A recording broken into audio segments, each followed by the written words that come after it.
One of the most effective exercises for building massive cannonball-sized delts is the behind the neck shoulder press.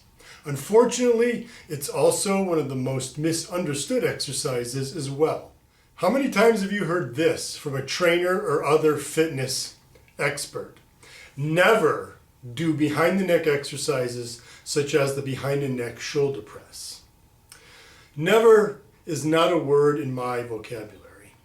However, the advice to not do behind the neck shoulder presses is not completely misguided. Due to the external rotation involved to do behind the neck shoulder presses, and external rotation is this movement here to get the bar behind the neck, the shoulder can be compromised. That is, if you do the exercise incorrectly or if you already have a compromised shoulder joint.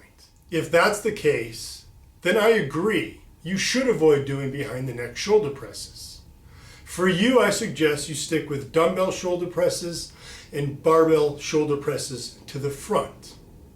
However, if you do not have a compromised shoulder joint, the behind the neck shoulder press is one of, if not the, best exercises you can do to build massive shoulders.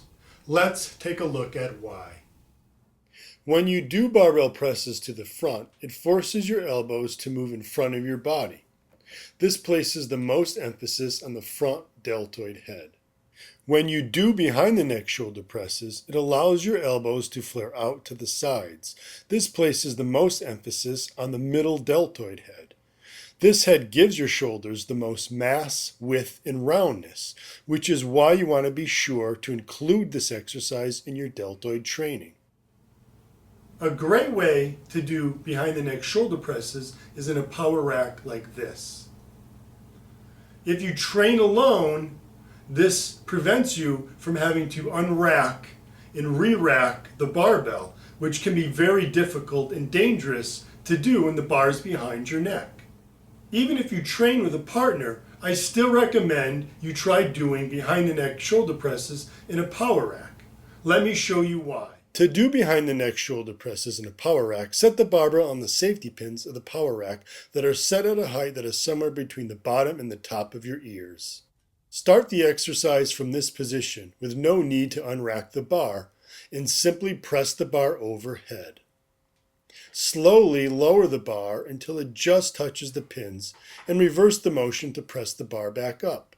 The safety pins prevent you from lowering the bar too low, which can lead to a shoulder injury when the arms are in this position. When you're done, simply rest the bar on the safety pins with no worries about re-racking the bar. It doesn't get any easier or safer than that. So be sure to do behind the neck shoulder presses in a power rack the next time you train shoulders. It's not only the safest way to perform this exercise, but it's also the most effective.